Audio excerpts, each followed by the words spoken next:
¿Qué tal? Esto es Café Cargado y sí, hoy es especial, así es que no se agache, no hay pedradas. Hoy tenemos programa especial.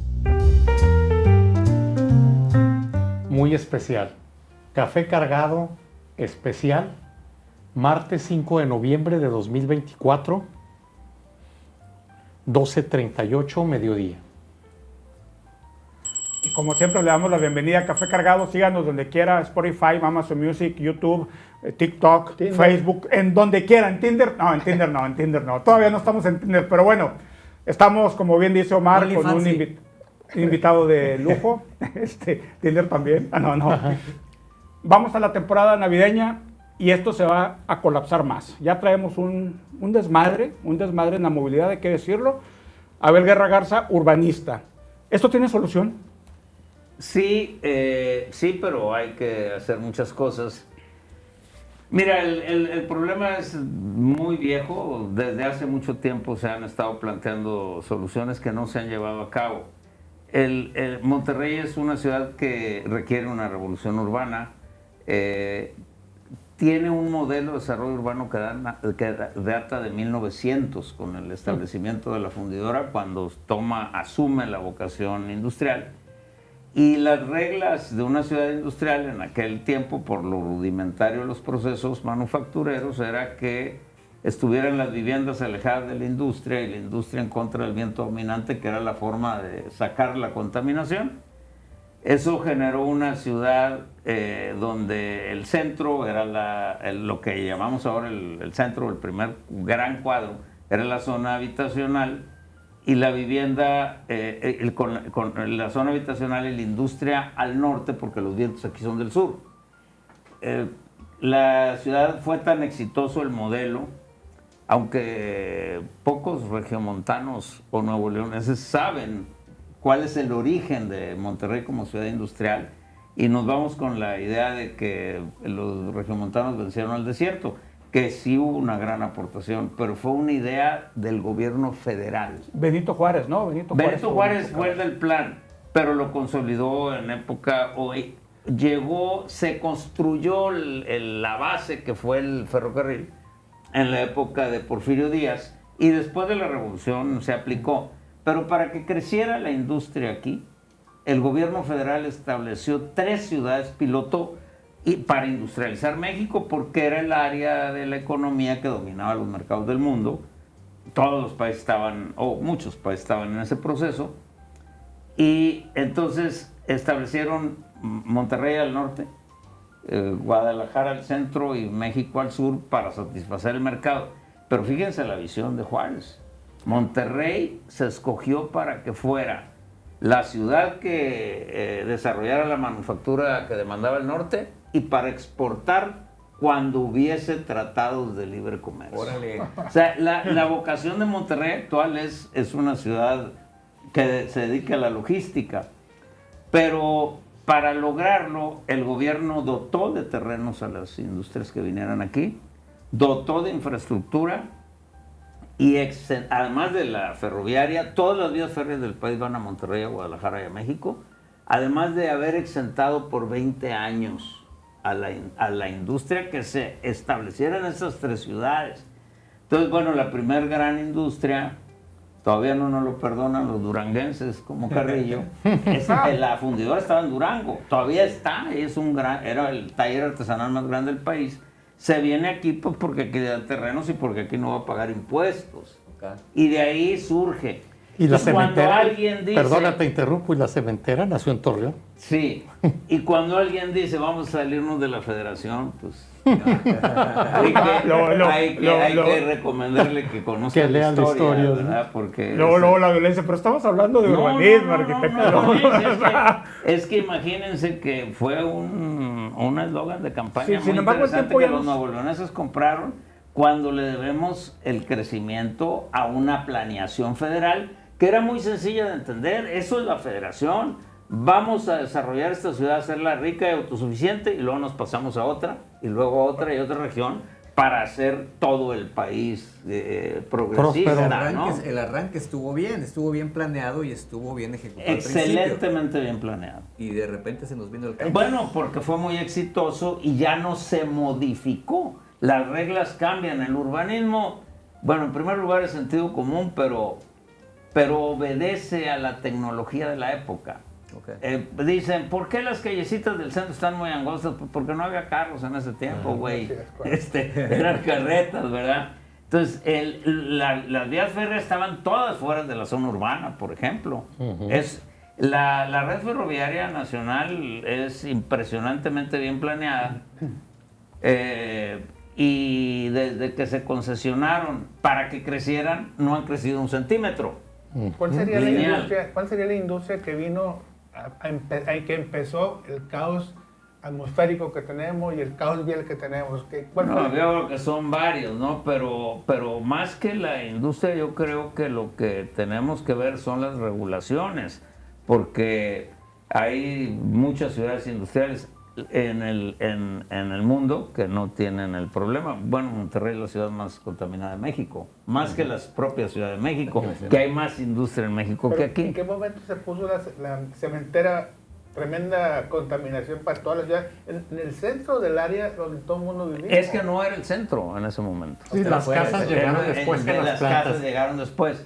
Mira, mi mamá trabajaba aquí en Monterrey, no sé, pues antes de casarse, creo que en los 40s, y tuvo que irse, era profesora, tuvo que irse a cambiar porque tuvo problema pulmonar por contaminación. Imagínate. Y ahora murió aquí y ya no le hacía daño la contaminación actual. O sea, en aquel tiempo estaba más contaminada la ciudad. No había las medidas que ahora hay, las mediciones. ¿No? Sí, o sea, no es que estemos más contaminados, estamos más enterados. Había una cantina muy famosa que se llamaba Lontananza, pero era la fuente famosa. Estaba en Aramberri y Juárez. Frente al mercado Lontananza.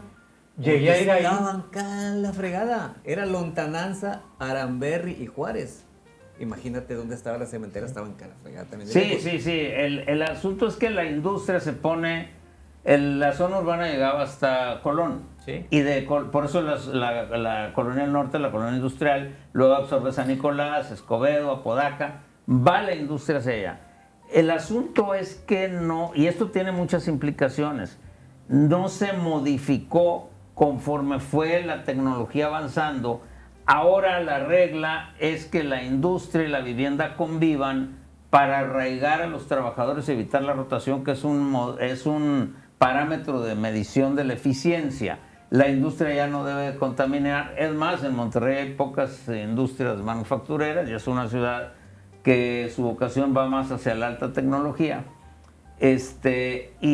Y eso genera también un problema, el que estén las industrias en un lado y las viviendas al sur, generalmente, genera graves problemas de movilidad.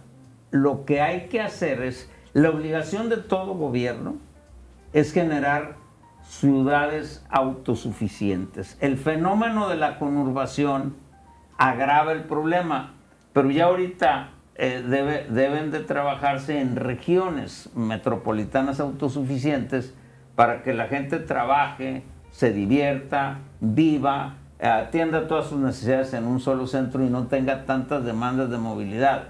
El metro, esas grandes inversiones en infraestructura, es para solventar errores de urbanización. ¿Verdad? Te interrumpo. ¿Tú crees que el trazo de las actuales líneas del metro haya sido la correcta? Pues no era lo que había planeado con anterioridad. No te puedo decir a detalle. Yo creo que las líneas del metro deben de trazarse de acuerdo a la demanda de los usuarios. Sí, pero una línea al aeropuerto, arquitecto. En Colinas de San Jerónimo, en el aeropuerto, tengo algunas dudas. Pero el metro mismo, independientemente de su trazo, es para resolver problemas de mala planeación, para trasladar gente a larga distancia, cuando la planeación debe generar que la gente se resuelva sus problemas en el mismo sitio.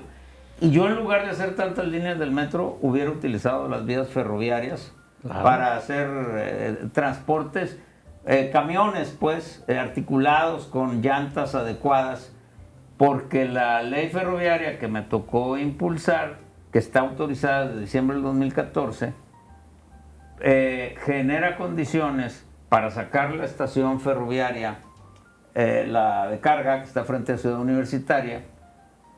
Miren, el 90% de la carga que pasa por Monterrey, de los trenes pues que pasan por Monterrey, no vienen a Monterrey. Eso es de paso. Sí, eso es de paso. Van a Gómez Palacio, a Hermosillo, a Torreón. Vienen, vamos a decir, del puerto de Matamoros al puerto de Altamira y traen 10 carros para Monterrey. Entonces se meten, dejan 10 carros, traen 50 o 60 carros. Dejan 10 carros, cargan otros 10, pero traen los 60 o 70 de más. Si se terminara el libramiento, que es obligación del concesionario Ferromex, desde que se firmaron las concesiones en época de Zedillo hace pues ya como 24, 25 años, debió haber terminado, estaba en proceso de construcción, incluso hay unos pasos a nivel en medio del monte, ya, que eran los cruces. Nos quitamos el 90% del problema, pero se va el patio hacia allá, que además es un proyecto hermoso, porque es una zona, el terreno es propiedad del Estado. Es una zona que está en comodato mientras se use como ferroviario, que es una de las zonas más deprimidas de la zona metropolitana, y me imagino un Valle Oriente con mucho verde, con mucho social, una ampliación de la ciudad universitaria. Y la pregunta obligada sería aquí... Ese decreto del que hablaba Abel, en ese 2015 iba entrando Víctor Fuentes de alcalde, y fue en la oficina de Víctor Fuentes donde platicamos, donde se hizo una rueda de prensa, porque los dos habían impulsado el decreto. Y había algo específico en ese decreto, que si en un año no se salían, que si en un año no estaba terminada, la concesionaria podía perder la concesión. Hay muchas causales, mira, hay muchas causales para que puedan perder las concesiones, pero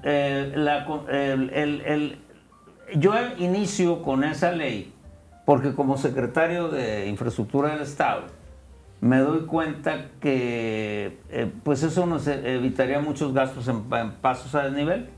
Claro. Los ferroviarios argumentaban que no les era rentable, como siempre, no ganan dinero y están haciendo labor social.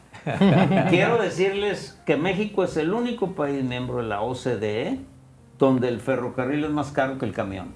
Por eso andan los fulles en la carretera, porque es muy caro el ferrocarril. Están explotando el país como vendiendo espejos, ¿no? Son empresas extranjeras. Les dieron una concesión que vence, creo que el 2030, exclusiva, y luego siguen con la concesión, pero no tienen la exclusividad. Pero con una ley que se hizo al vapor, se modificó la Constitución para poder concesionar los ferrocarriles. Una ley que se hizo tan al vapor que tenía todas las ventajas. Nadie los vigilaba en cuanto a la calidad de las vías, la operación. Si ven la exposición de motivos de la iniciativa del expresidente Zedillo, si hay 10 motivos por la cual se justifica la expropiación, no se cumplió uno. Válgame. Crecer la red, no ha crecido. Mejorar la calidad, no ha mejorado. Bajar el precio del servicio. Crecer las ciudades estación. Cero. Ellos están explotando. Eliminaron rutas. Cancelaron rutas que no son de alta rentabilidad. O sea, eran rentables, pero no lo que ellos querían. Lo que va a Estados Unidos y lo que les queda de pasada. Es un servicio. O sea, si tienes la buena suerte de estar en el camino de Estados Unidos, te dan servicios. Te dan servicios, si no, no. Okay, ¿y qué se puede hacer para obligar a Ferromex? Déjame, para allá voy. Se modificó, yo empecé con eso. Llegó un momento, esto es muy importante para que los nuevoleoneses estén enterados. Llegó un momento en que convenzo yo al gobernador, ante la negativa de ellos por falta de recursos para hacer el libramiento, hago números y nos salía más barato hacer el libramiento del Estado que hacer todos los pasos de nivel que pedía el gobernador para evitar cruceros. Y lo convenzo y vamos a hacer el libramiento, y entonces los ferroviarios se amparan. Órale. Porque el tema es que está muy mal hecha la concesión. Todas las vías que llegan a Monterrey las tiene Kansas City y El Patio. Nada más una, la que viene a Tampico y México, la tiene Ferromex. Y Ferromex tiene la obligación de hacer el tramo que falta de libramiento. Y beneficia por lo tanto a Kansas en su competencia, que sí hay competencia en Estados Unidos. Aquí son monopolios. Allá todos andan en todas las vías, ¿no? Y por eso entonces sí es más económico el ferrocarril que la carretera. Entonces, pues se ampararon, no pudimos hacer nada. Llego a la Cámara de Diputados y se me ocurre revisar la ley. Y encuentro con que tienen la obligación de hacerla, pero no dice cuándo. Y cada año sacan prórrogas y prórrogas. Tienen 17 años. En el 2015 tenían 17 años pidiendo prórrogas.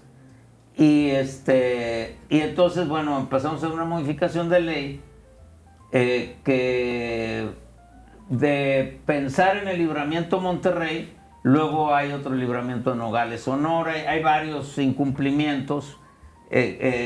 Todas las obras que tienen proceso Ferrocarriles Nacionales de México se incluyen como obligación contractual, ¿no?, de las concesiones, y no cumplen ninguna. Entonces, de empezar con el libramiento Monterrey, terminamos en una ley donde aclaramos de qué son concesionarios, porque decían ser concesionarios de la vía, del derecho de vía y de la zona. El exgobernador Rodrigo Medina quiso hacer una vía ferroviaria a Colombia y también se ampararon Kansas porque ese es mi territorio, no se puede hacer otra vía. Entonces, fíjense qué interesante. Presentamos la ley donde ya se les dice, eres concesionario de la vía si te respeta la concesión. Pero no quiere decir que nadie pueda pasar por tu vía. Si pasa alguien, te paga derecho de paso, como sucede en Estados Unidos. Este cambio, perdón la interrupción, se está aplicando ahora que va a haber trenes de pasajeros con la nueva administración federal. Espero que se aplique. Porque se puede aplicar, ¿no? Claro. La ley está aprobada desde el 2014. ¿Qué pasó?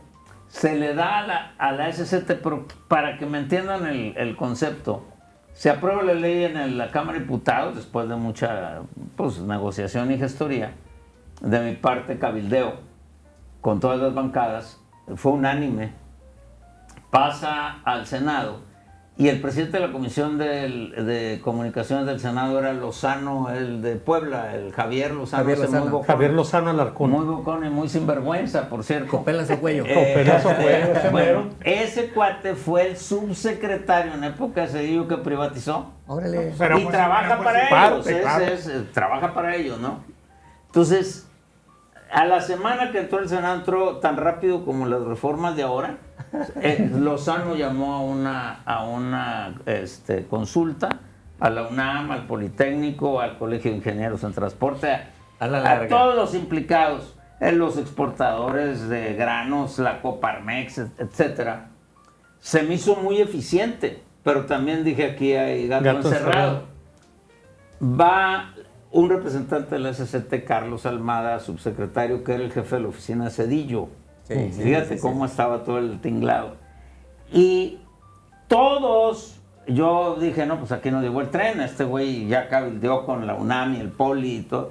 De la UNAM iban los toros sentados del derecho internacional porque decían que estábamos agrediendo derechos internacionales adquiridos.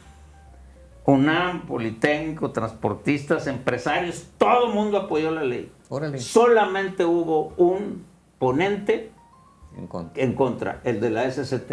Cuando le estábamos devolviendo a la SCT, a Carlos Almada, el balón para que cuando le estábamos dando la tutoría. ¿Para quién trabajaba Carlos Almada? Y Almada? al otro día, exactamente al otro día, o ese mismo día, sale en la prensa el siguiente día, Javier Lozano anuncia que solo en los pueblos globeros se cancelan derechos internacionales, no sé qué más. Los ferrocarrileros muy influyentes contrataron a un ex embajador de origen mexicano muy brillante para que cabildeara, y ese cuate les dijo, fíjense la visión de alguna gente, les dijo... ¿John Gavino quién? No, Gaby no era de origen mexicano, no. Estaba casado con una mexicana, no otro. Nava. Como mis hijos. Les dijo él, están cometiendo un error. el próximo gobierno de México puede ser de izquierda y les quita las concesiones. Esto que está pidiendo México, ustedes aquí en Estados Unidos se los piden hace 150 años. Analicen. Entonces ya vienen los ferrocarrileros y me traen al presidente, al director, tienen ellos una agencia, una dependencia, pues, que se le llaman buró, que vigila, y me trae una exposición de cómo operan ellos, ahí con los ferrocarrileros, enseñándonos a hacer las cosas a nosotros.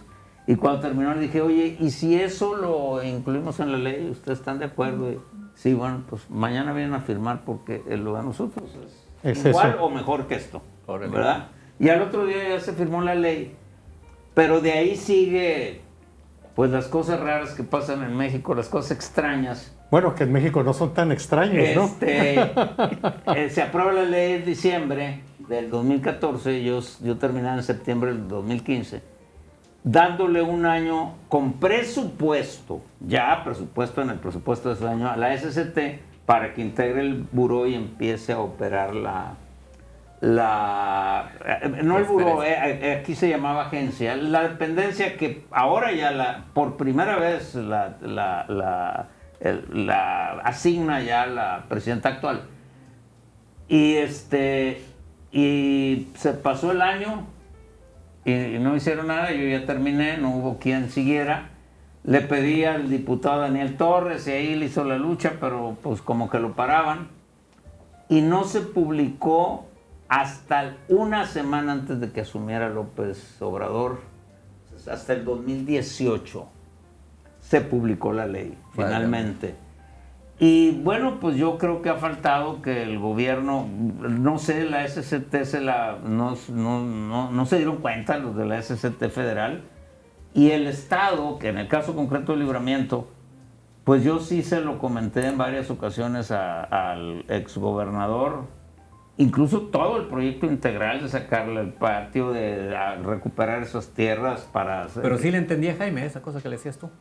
Pues él tenía gente ahí, incluso cuando estableció la coordinación de proyectos estratégicos, me acuerdo que me lo comentó en mi casa y le dije, a ver, no entiendo, tienes una Secretaría de Obras Públicas no estratégicas y una coordinación de proyectos sí estratégicos. Esa de proyectos estratégicos lo inventó Nati para tenerme cerca y no dejarme mover mucho, ¿verdad? Estarme viendo. Era un buen lazo, era un buen lazo. Más vale tenerlo, más vale tener cerca. Secretaría de Obras Públicas no estratégicas y Secretaría de Obras Públicas sí estratégicas. Hablamos de José Natividad González Parado. Está hablando de Jaime. No, de Jaime. No, lo de Nati fue que inventó esa. Nati inventaba así. Para aplacarlo, pero Jaime lo tenía. Muy rimbombantes, ¿no? Con unos nombrezones terribles. Sí, dicen que entre más grande el sombrero, más chico el rancho, sí. Y bueno, pues no ha habido quien les ponga un hasta aquí a los ferrocarrileros. Fíjense nada más la dimensión de este proyecto, por lo que preguntaban si había solución o no. Al establecer, el problema del metro es que no, el Estado está quebrado. Claro. No tiene dinero.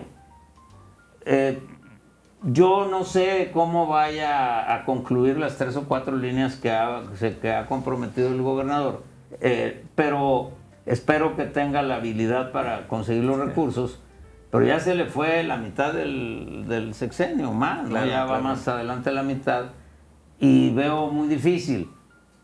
Pero en un estado como lo tomó Samuel, pues Samuel agarró un estado ya quebrado y le ha dado un empujoncito más allá todavía, ¿no? Pero en un estado quebrado, pues tienes que pensar cómo optimizar. Al sacar los ferrocarriles no puedes sacar las vías, porque tienen que dar servicio a la industria. Es importante el servicio a la industria. Pero das el servicio en horarios ventana, en la madrugada, en la noche, cuando no hay tráfico, no hay actividad, pues. Que eso estaba ya hablado con las empresas y todo. Y de día así le hacen en México, y en Guadalajara, porque allá se hicieron los libramientos. Y en Chicago, en Chicago así funciona.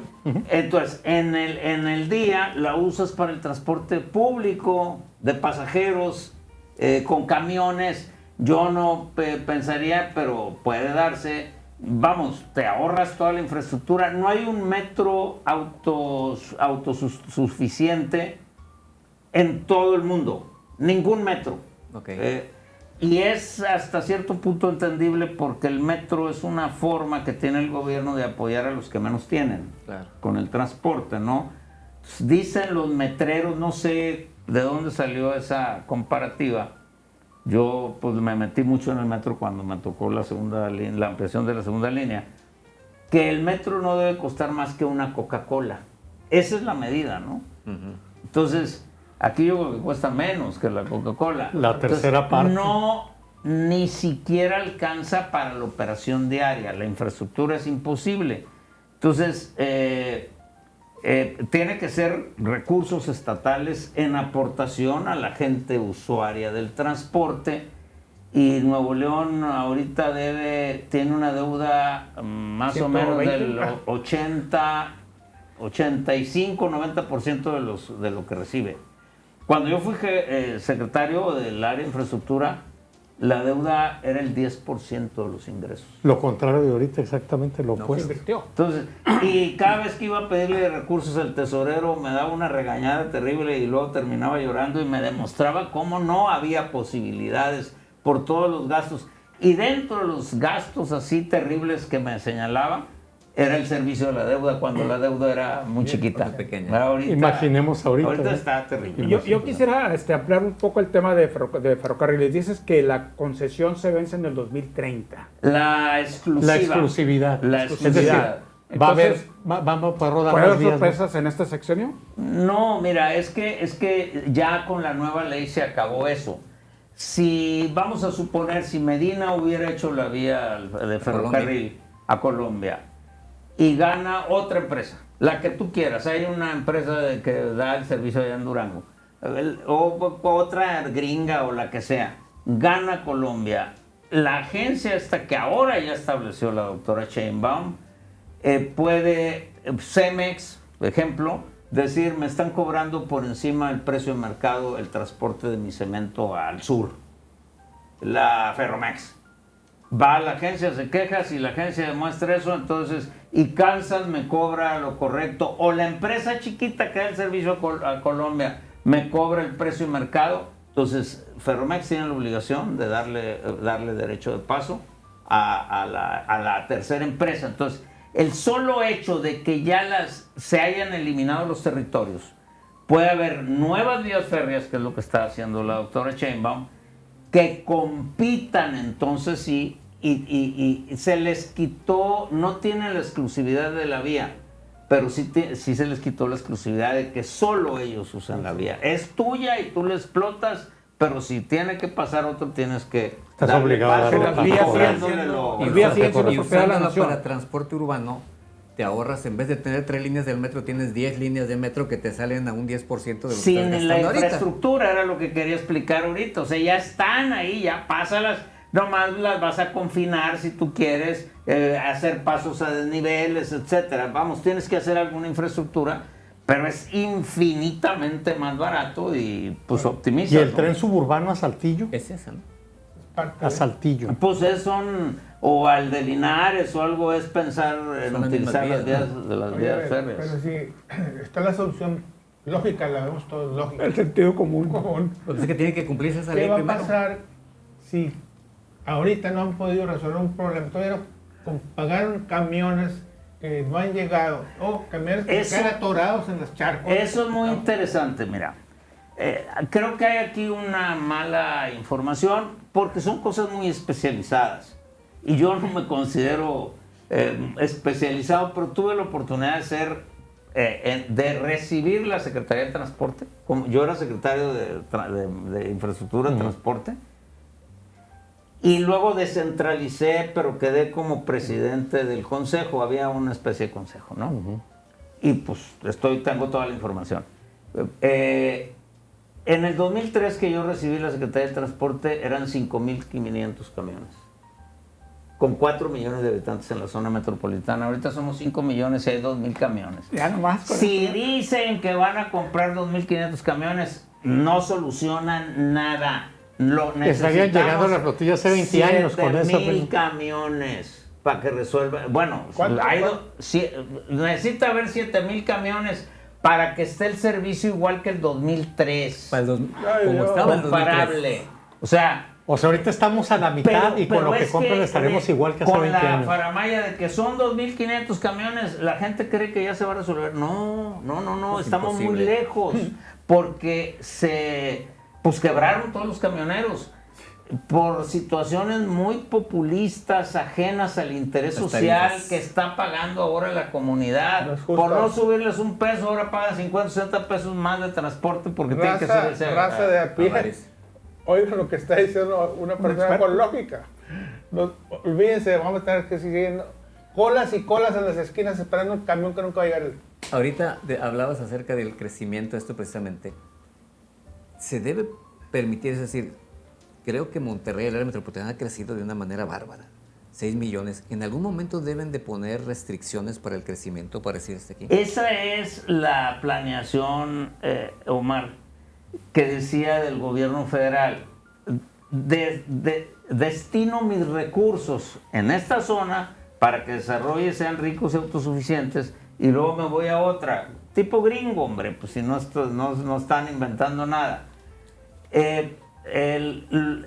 Eso genera, por ejemplo, que ahora que está toda la inversión en el sur, pues ya Mérida parece, ya hay más asaderos en Mérida de carne que tiendas de panuchos, ¿no? Sí.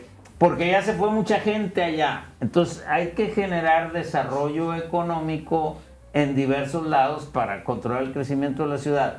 Pero el caso, no puedes evitar que una ciudad que hayamos heredado una gran infraestructura de la era manufacturera, la tires así porque sí, y tenemos que adecuarnos a las circunstancias. Si generamos zonas autosuficientes, yo lo intenté hacer como presidente municipal de Escobedo con relativo éxito, porque Escobedo pues era un basurero, era el basurero de la zona, era donde se tiraba el drenaje, ¿no? Así de feo. Y había mucha vivienda popular, no había industria, no había comercio. Yo me acuerdo que hice lo he platicado mucho, una encuesta para saber qué era lo que quería la gente en primer lugar, sin drenaje, sin pavimento, sin teléfono, sin gas. La gente en primer lugar quería un Soriana. Perdonen el comercial. El comercial. Además quería el capital lagunero aquí. No hablaban de otra tienda de autoservicio.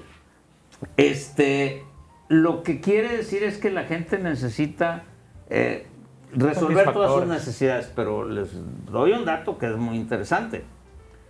Una vivienda de interés social, el 90% de las viviendas de Nuevo León de la zona metropolitana son de interés social, el 80%, de interés social. Paga de predial promedio de 1,000 pesos, un poquito menos. Genera gastos por 40,000 pesos. Es muy caro el predial. Pues ahí está. Eso, pero, ¿cómo le hace un municipio como Escobedo, como Apodaca y Monterrey mismo? ¿Cómo le hacen para resolver? Bueno, que reciben participaciones de los impuestos federales. Y ahí compensan. ¿Cómo le hace Guadalupe que no tiene industria? Quebrado. Por eso está así. No tiene posibilidades. Perdónenme los de Guadalupe. Así es. Entonces, la obligación del gobierno es generar zonas suficientes, haciendo un estudio de los componentes urbanos y promover el componente débil. ¿Qué hice yo en Escobedo cuando vi Soriana? Comercio, industria y vivienda residencial no pagan ISAI. Fue lo mismo que hizo Bernardo Reyes, o lo mismo que hizo el gobierno federal para hacer Industrial Monterrey. Yo me lo copié, no lo inventé yo. No pagan ISAI, que es un impuesto muy importante y que los alcaldes viven una fantasía con el ISAI. Ese es el impuesto. Pues sí, güey, pero si lo cobran no vienen como quiera. Sí. Y aumentas tu base de contribuyentes. Yo las dos veces que fui alcalde, fue el alcalde que más creció sus ingresos de todo el país, con reconocimiento de Hacienda, eliminando impuestos. Fue como... Claro. Y entonces dices, falta industria, toda la industria que venga aquí y tengo esta reserva, con planes y demás, no paga este impuesto, tiene permiso a la confianza, en 24 horas, etcétera, para generar ese equilibrio en los componentes urbanos y que generes una ciudad donde que sea autosuficiente o viable financieramente, pero que la gente viva sustentablemente, trabaje, se divierta, haga todo en la misma zona. En una ciudad con fenómeno de conurbación, en una gran ciudad como Monterrey, pero lo mismo tiene que hacer un municipio solo como Linares o como Sabinas. Tienen que generar esos incentivos. ¿Cómo le hacen en Estados Unidos? Para que no se concentre San Antonio, vamos a poner los Premium Outlets en San Marcos. San Marcos era un pueblito muerto y ahora está lleno de hoteles y todo, y generan desarrollo. Entonces el gobierno tiene que generar esos proyectos ancla. Yo hice como secretario 5 regiones y agrupé a los dueños de los terrenos que eran, pues que tenían terrenos con uso rústico, para ser los desarrolladores inmobiliarios, con un proyecto ancla del Estado. Yo hablaba del Sintermex agropecuario. No puedes violentar la vocación de un municipio. El Sintermex agropecuario, llevándote la feria de Guadalupe, pues una feria permanente a la zona atrás del Cerro La Silla con Juárez, y de ahí generar una detonación en el desarrollo urbano para que la industria agropecuaria se establezca ahí, la gente de Guadalupe, Juárez y Cadereyta, Villa Santiago, ahí se queden. Yo ponía una zona en Santa Catarina donde llegan todas las carreteras. Incluso había hecho negociaciones con Premium Outlets para Saltillo, todo el mundo estuviera ahí en esa zona donde llegan todas las carreteras. Y detonas ahí una zona económica y haces que la gente de allá trabaje allá, se quede allá y resuelva todos sus problemas ahí. Fíjate, el 90% de los trabajadores de NEMA, que hace muy poco tiempo, no sé cómo esté ahorita, en García, que es la empresa que más obreros tiene en Nuevo León, viven en Guadalupe. Ciudad dormitorio. Oye, Se echan 3 horas de ida y voy a vuelta. poner el dedo en una llaguita o llagota. Hay 60,000 casas abandonadas aquí en Nuevo León. Más. Quieren, la estrategia es que... Te voy a decir en qué municipio. Exacto. La estrategia es que el Infonavit vuelva a ser un gran constructor de vivienda. ¿Qué solución tiene? ¿Cuál es el problema? El problema de Infonavit es que rompieron el vínculo del trabajador con sus representados. Esa época, y perdónenme, no lo digo por moda, en la época neoliberal generó muchas falsas expectativas. A los trabajadores les hicieron creer, lo anunciaban los periódicos con bombo y platillo: tú tienes derecho a escoger la casa que quieras en el lugar que quieras y donde quieras, sin tu organismo. El asociacionismo que hacen los trabajadores, los empresarios, los organismos religiosos, son para fortalecerte en el grupo. Entonces, al desvincular al trabajador y dejar al trabajador solo, al no acompañarlo en la gestión, cayeron en manos de vendedores sin escrúpulos, que por ganarse una comisión pues les ofrecían cualquier casa. El caso que más conozco, porque está en Escobedo, que es uno de los casos más graves de todo el país, es que había un rastro en Escobedo, que era el rastro más grande de América Latina, con 100,000 becerros en engorda, calidad TIF, hecho hace 80 años, o sea, en una zona adecuada, con todos los permisos en regla, que además era un ícono del municipio de Escobedo. Y bueno, una alcaldesa que llegó ahí también, Nati, se puso muy necio para que fuera alguien ajena a Escobedo, no sé por qué. Decía que él se quería sentir gobernador y que entonces él tenía que poner a todos O sea, hablas de que deshojó la Margarita. Sí. En ese periodo, a pesar de que Escobedo es el primer municipio de todo el estado de Nuevo León que tiene un plan de desarrollo urbano hecho ley, que me tocó hacerlo a mí, antes que San Pedro y que Monterrey, y todos los alcaldes lo fueron respetando. Bueno, ahí pusieron 3,000, es un chorizo, 100 metros de ancho y 3 kilómetros de largo.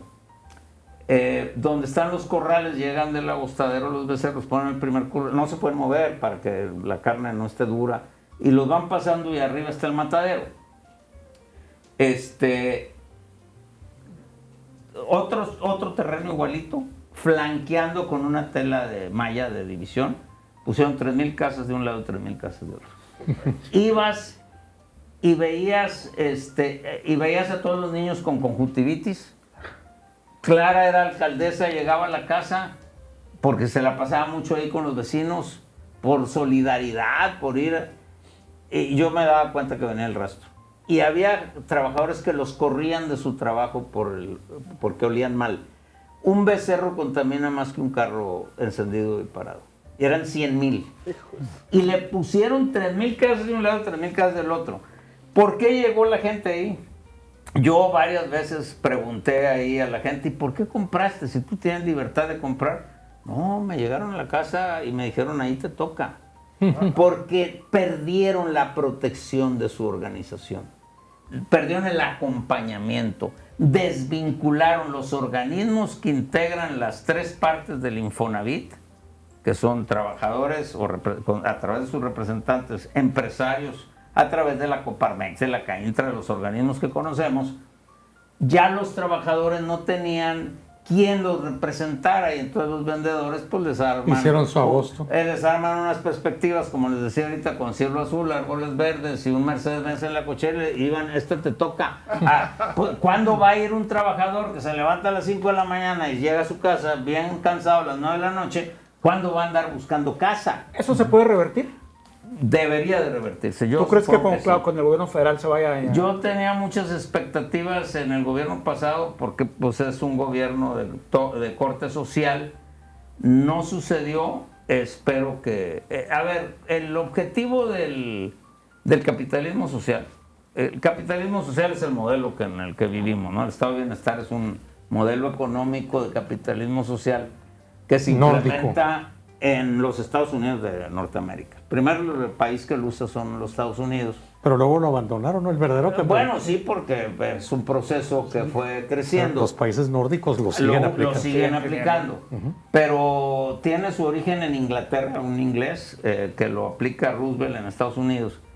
Y el capitalismo social como objetivo final es que el ciudadano en mayor desventaja tenga vivienda, acceso a la educación y acceso a la salud. Entonces, si ese es el objetivo del modelo que estamos, pues tendrán que hacer cambios en materia de vivienda. Porque... Una pregunta indiscreta con esto que estamos hablando de Infonavit. ¿Qué te parece que hayan puesto en Infonavit a Octavio Romero Oropesa, que pues fue director de Pemex? No lo conozco. ¿Sabrá de vivienda? ¿Sabrá de todo esto que estás hablando tú? Los mejores directores que ha tenido el Infonavit fue Silva Herzog, su fundador, Campillo Sáenz, fue muy bueno, y yo creo que ninguno sabía que era un blog. Lo que se requiere en Infonavit. Pero bueno, pues Silva Herzog es de una estatura que cállate la boca, ¿verdad? Un político que vaya a conciliar. Es que el Infonavit no es un órgano constructor. Es una hipotecaria social. Lo quieren hacer ahora convertir en un órgano constructor. Espero que tenga el equipo suficiente para resolver. Déjeme hacer una pausa aquí. Café Cargado MX. Estamos con el arquitecto Abel Guerra Garza, urbanista, exalcalde de Escobedo, diputado federal. Extodo. 2 veces alcalde, 2 veces diputado. Extodo. 3. Ya hemos hablado, ya hablamos del tema de... Ya hablamos del tema de ferrocarriles, ya hablamos del tema del metro, ya hablamos del tema de vivienda, hablamos de todo un poco, ¿no? O sea, ahora el tema de la superficie de rodamiento. Tú como cuando estuviste con Natividad González Parás, todos recordamos aquí, ampliación de la carretera de Miguel Alemán, la Eugenio Garza Sada, la salida de la carretera nacional ampliaste a 3 carriles, Venustiano Carranza lo ampliaste a 3 carriles, ¿sí? Lincoln hasta García. Lo que es la prolongación de acueducto en Escobedo y la... ¿Cómo se llama en San Nicolás? Tiene un nombre... ¿Qué para vaya? Prolongación Venustiano Carranza hasta el Libramiento. A tu paso por el gobierno del La estado. ampliación de la carretera Monclova, la carretera Allende Cadereyta, la nueva carretera del aeropuerto, nueva desde hace 20 años, ¿no? Y ahorita, sin embargo, salir de Monterrey rumbo a Escobedo tardas más que si fueras de Monterrey a Saltillo. ¿Qué nos está pasando? ¿En qué momento Pues se que colapsó? el último gobernador que hizo vialidad fue Natividad. Rodrigo Medina hizo el par vial que yo creo que lo diseñó un político. Un abogado, Un un político. licenciado en Derecho. Un economista. Con todas las normas O un periodista. ¿verdad? Es una Yo tengo las dos agravantes, grosería, entonces. es una grosería.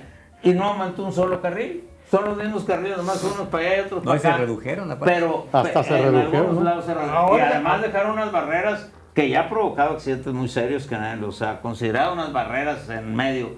Pero fíjate, Avenida Constitución y Morones fue una avenida que se fue ampliando, adecuando con desniveles de acuerdo a las necesidades, y 5 o 6 gobernadores fueron aportando. Y luego llega uno y tumba todo lo que hicieron, porque las vueltas a las derechas ahora serían izquierda y el peralte es al revés. Y dices tú, no friegues, ¿cómo desaprovechar eso, no? De ahí ya no ha habido más vialidad. El crecimiento del parque vehicular del 2015 a la fecha ha sido el 62%, 60% números redondos, mientras la población ha crecido en el 20%. El parque vehicular, la universidad dice que el crecimiento del parque vehicular lo justifica por el decremento en el parque vehicular del Transporte público. O sea, la gente tuvo que sacrificarse en comprar un carrito para los hijos estudiantes o por el obrero que se iba en transporte público, y pues si no crece la vialidad, la superficie vial, pues cada vez vamos a tener más problemas. El arquitecto Benavides, en paz descanse, decía, cada rato comentaba que yo había dicho que en el 2020 iba a colapsar la carretera nacional. Yo me acuerdo una vez que te iba a ver a ti antes del 2020 que colapsó. Y tuvimos que cancelar porque no pudimos salir. No podíamos salir por un pequeño accidente. Y la carretera nacional tenía 1000 opciones y tiene todavía opciones. Y hay opciones, pero yo creo que lo que no ha habido pues es la planeación adecuada para resolver el problema. Sin embargo, vamos a la superficie de rodamiento, qué bueno que lo tocaste. La superficie de rodamiento, bueno, pues es el pavimento. Siempre le echan la culpa al asfalto. Es muy padre echarle la culpa al asfalto. Dicen, nomás llueve y se llena de baches, lo cual es cierto. Porque el asfalto es de mala calidad. El asfalto está caduco, papacito. El asfalto tiene una vida útil de 10 años y los pavimentos aquí tienen 50 o 60. El asfalto se tiene que reciclar cada 10 años. Es reciclable. Si las calles de aquí fueran de concreto hidráulico, no pudiéramos transitar. Porque el concreto hidráulico, si se friega, ya no lo tapas, ¿no? Hay que poner concreto, ándale, como la carretera del aeropuerto. Yo apoyaba esa idea, fíjate, me estoy enterando de lo que es que es economista. Es cuando Cemex se metió al negocio.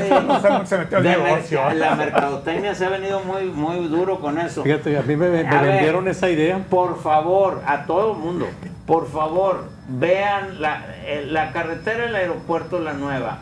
Fernando Canales, gobernador, la dejó inconclusa. A mí me tocó terminar, hacer todos los puentes.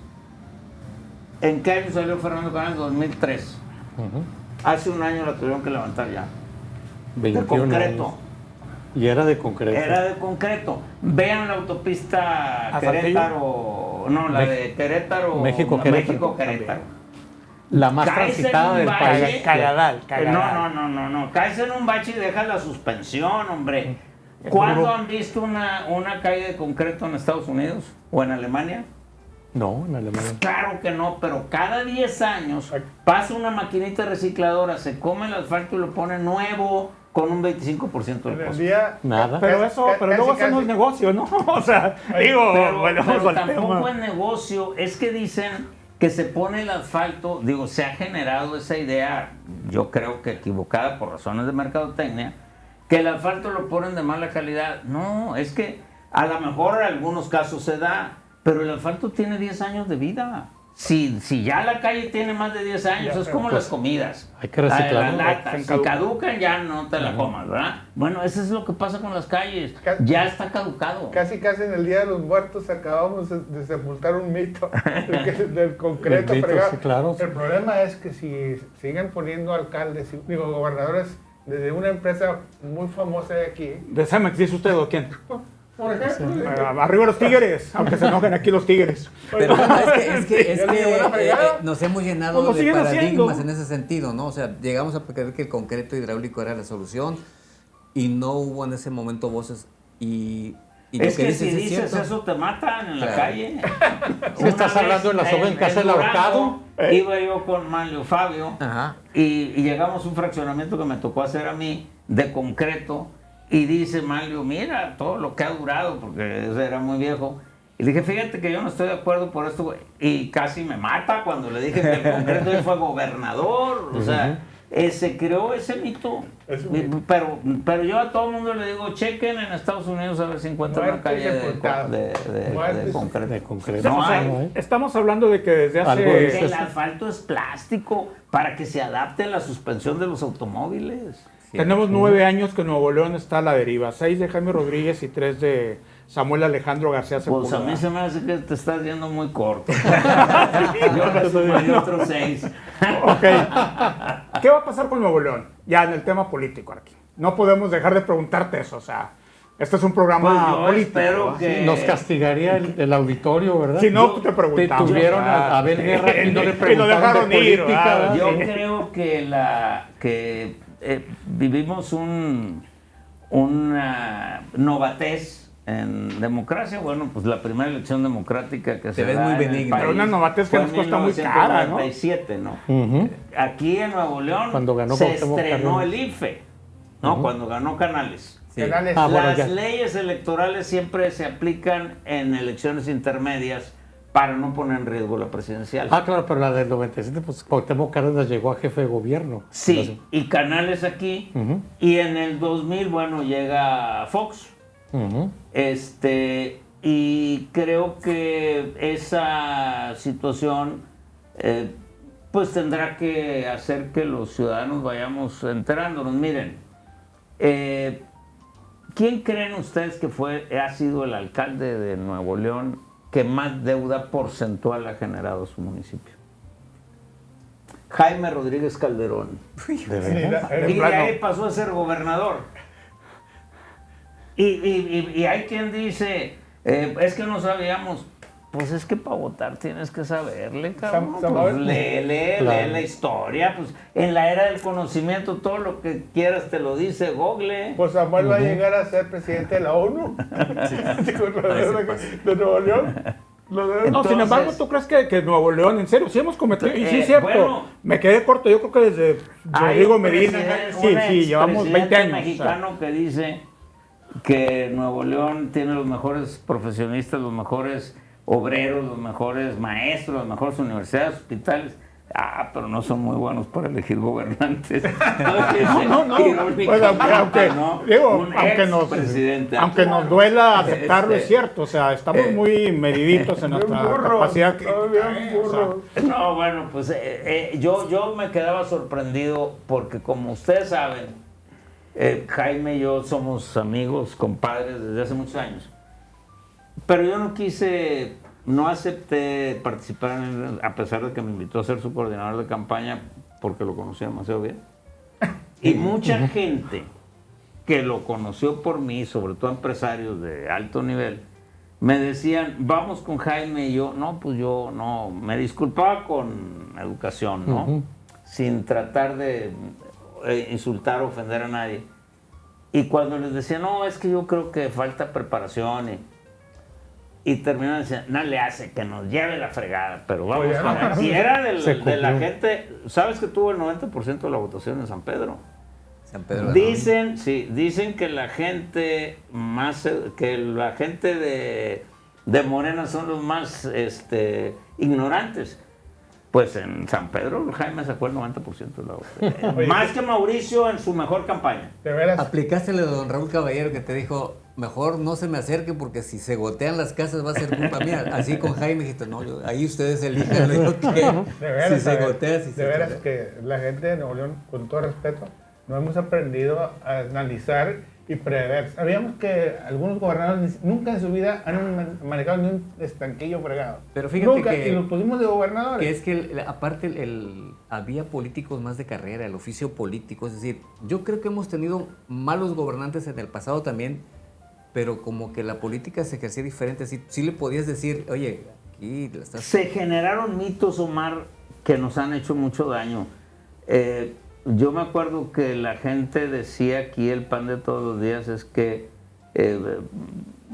don Alfonso Martínez Domínguez era un hombre que era dueño de la macroplaza y de todo de lo que... Y no era cierto. Y que Héctor Martínez, el dueño de Carlos, era hijo natural de don Alfonso. Y todos esos mitos que fueron creando... Me ¿Qué estoy, hace me estoy pensar? enterando que es un mito. Yo creí que era verdad esto de Carlos. No es cierto. Acabo de saber. No, Héctor es hijo tercera generación de hombres muy ricos. Sí, o sea, él tenía su no dinero. tenía nada que ver con... ¿Conociste a Héctor Martínez, que acaba de fallecer? Sí, claro. Medía como 2 metros de alto y otros 2 metros de ancho sin estar gordo. Don Alfonso estaba de este tamaño, hombre, pues por favor. Dije, pues salió la mamá, moreno, pensé yo, sin salió la mamá. agraviar a nadie aquí. No. Eso, por ejemplo, nadie me cree cuando les digo que don Raúl Caballero vivía en una casa de interés social. Y que traía un carro fronterizo chueco de esos ya regularizados. Digo, Dices, Era un líder es que sindical era congruente. siendo líder, eso es vivir Era en la colonia congruente. Roma, ¿no?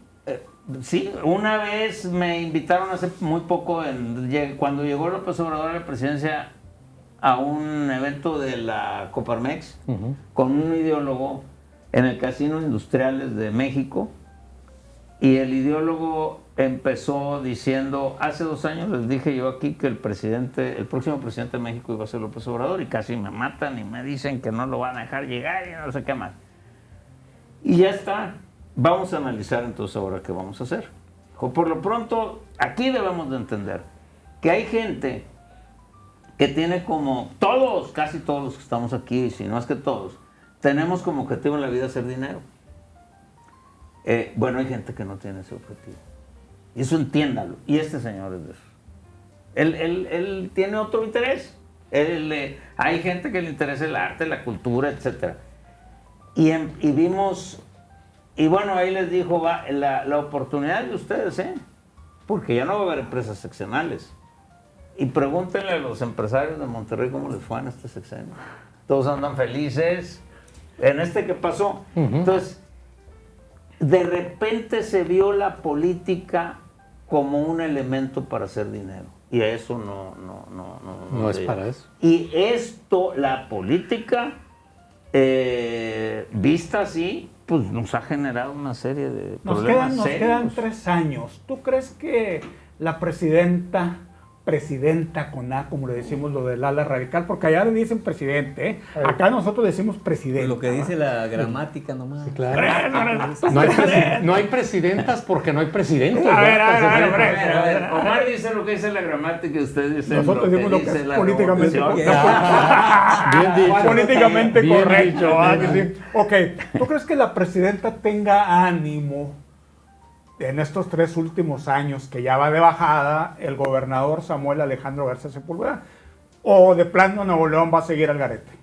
Me refiero al tema No, de la yo federal. creo que Samuel va a seguir recibiendo apoyo del gobierno federal porque yo creo que quedó demostrado en Nuevo León que el gobierno federal pues no debe de tener preferencias cuando el problema del agua, que fue un problema que yo la verdad nunca entendí.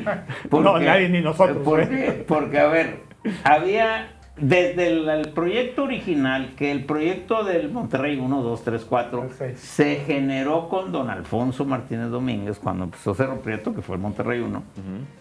Estaba el cuchillo con 2 acueductos, así se planificó. El primer acueducto se hizo, a ver, imagínense Agua y Drenaje de Monterrey, una empresa que El almacén de agua se lo pone el gobierno federal, se los Con prestas. agua. Los ductos con las que distribuyen lo ponen los fraccionamientos, cobrándole al dueño de la casa, o sea, lo ponen los usuarios. Claro. Y el agua se la pone Dios o el cielo, o como le quieran decir. Se dedica a cobrar nada más. Y entonces tiene un problema porque le faltan 5 metros cúbicos de agua para darle a la gente, y tiene un ducto autorizado para sacar 5 metros cúbicos y dice no hay dinero. A la chinga. Oye, pues, ¿qué banco no te da? Ya tienes vendida el agua. En 2, 3 años recuperas la inversión. Sin problemas. Tienes al usuario garantizado. Y se tardaron mucho en empezar porque no había dinero y que entrara el gobierno federal. Finalmente tuvo que entrar el gobierno federal. Yo nunca le entendía ese tema porque a mí me tocó hacer sin un peso del erario el edificio del gobierno actual. Es cierto. La avenida Lincoln se hizo sin dinero gubernamental, y la movilidad de la zona metropolitana de Nuevo León en este momento se puede resolver sin recursos, que esa es la alternativa que tiene el gobierno. La participación ¿Cómo sin recursos? con la creatividad, con inversión sentido de la común. iniciativa privada, ¿no? Pero la iniciativa privada confiará en este gobierno. No, bueno, no es necesario. La iniciativa privada que le meta tiene que confiar en la institución gubernamental con los elementos legales que se tengan para garantizar. Yo creo que sí. Con la deuda que tiene actualmente récord a nivel nacional. Yo no le veo problema porque no tiene que ver la deuda. Todas las obras que yo hice sin recursos, como Lincoln, como la Torre de Gobierno, fue sin aval de gobierno. Mira, el problema es... Es que hay que saberle la ingeniería financiera, hombre. que si- exacto. El que problema saber de es gobernar, que digo. si no me deja, no lo hago. ¿Para qué? Abel sonríe, pero pues ese es el tema. Si estos, o sea, puedes hacer las cosas sin dinero, pues porque tienes que hacer las cosas. Pero si estás pensando hoy primero cuánto me voy a llevar de ahí, pues nunca lo vas a hacer. Exactamente. El problema de la movilidad aquí en la zona metropolitana se puede resolver si le das la construcción a los grupos empresariales y no te pienses en llevarte un moche. Con eso, Ya sé. pero un político debe pensar en el aplauso, no en el moche, como los... Lo que estamos hablando de dónde, de Dinamarca, de te dónde. ponen a la... Pues no son políticos. Yo- Exactamente. se Yo equivocaron. recuerdo de que actividad. cuando se recién inauguró el asta bandera ahí en el obispado, que tuvimos la suerte que hubo varias ventiscas y todo, y la bandera amanecía de un día para Y otro. se despintaba. porque Tú estaba ahí usando pintura. no decías, no hay dinero, no hay nada, y apareció una nueva bandera inmediatamente. Bueno, pero eso era el ejército. Lo que pasa, ese proyecto que me tocó hacer Sí, pero que quien el- dotaba de la bandera y todo era el gobierno del estado, ¿no? No, era el ejército, la pagábamos nosotros. La bandera, la supervisión tiene que correr en el caso concreto de una obra de ese tipo, es regulada por el ejército. Símbolo nacional. Y el ejército estaba probando con pinturas naturales, sin plomo y cosas de esas, de plantas. Y entonces pues tuvimos la suerte eran- de que aquí probaron en Nuevo León. No eran banderas chinas, ni nada de eso. El primer día llovió, ese fue el problema, y amaneció el escudo y iban y la bajaban inmediatamente y ponían otra. Porque además hay unas reglas muy estrictas, tienes que tener 3 banderas. Y entonces ponían la otra y la otra también se despintó y otra, y luego tuvieron que traer la que tenían sustituto en el lugar más cercano, creo que era Laredo, mientras hacían en la... Solamente la Sedena puede hacer una Pero bandera. todos los medios de La comunicación fábrica estaban que te- encima de la Sí, bandera. por ejemplo, no se me olvida que cuando se derrumbó el puente Guadalupe por un ciclón, yo en un acto de, pues no sé, de solidaridad por la tragedia que estábamos viviendo, de Sí. amor al Estado, dije, lo vamos a hacer en 4 meses o en 3 meses, lo vamos a reconstruir en 3 meses. Y me tardé 3 meses y 10 días. Pues, Y el puente Un original, el que se cayó, se había tardado 6 meses. Y nunca se dijo por qué se cayó, pero yo sí sé. Fue porque estaba mal construido, nomás que Ni lo más ni hizo el familiar de un periodista. Creo que sé. Se llama investiguen, que se se llama. Córtale, ya Creo usted que me sé corta. quién es. ¿En qué época se hizo? Se llama Pepe. Entonces, el puente de 4 carriles hizo en 6 meses. El puente de 6 carriles, porque lo ampliamos, hizo en 3 meses. ¿Y qué te dijeron? Ay, hombre, no, ¿cuánto te hombre, esos 10 tardaste? días fueron un infierno para mí. Por ese periódico, y no cumplió. Cuando yo dije, voy a establecer un récord, bueno, me pasé tantito, pero fue mucho más rápido que en lo que se hacían los otros, ¿no? Bueno, casi nos tardamos ahorita en el Oye. programa lo que tardó Abel en hacer un ¿Cuál puente. es el futuro político de Abel Guerra? Ninguno, yo desde hace tiempo ya soy, estoy... Un ciudadano al margen. más. Oye, pero Abel no ha renunciado al PRI, ¿eh? Yo nunca renuncié al PRI, me corrieron. Pero no me O sea, de corrieron. plano. No, Nomás tampoco me me borraron. corrieron. De repente ya no aparecía en las listas. Ya no fuiste convocado. Yo ya. creo que son de esas de que antes de que renuncie este güey, bórralo para que cuando renuncie digamos nosotros. Es que lo ya corrimos. habíamos O sea, no se corrido, fue, ¿no? no se fue, lo corrimos. Pero nunca renunciaste. No, nunca presenté ¿Y entraste renuncia. a Morena? No soy militante de Morena. Vámonos. No estoy inscrito en Morena. Fuímonos. Muchas gracias. Gracias, arquitecto. Gracias. Espero que Gracias. se repita. Espero que se A repita. la De orden. urbanismo y un poquito de política. Café Cargado MX, suscríbase. Muchas gracias. Hasta pronto. Gracias. Muchas gracias. Todo muy bueno. No,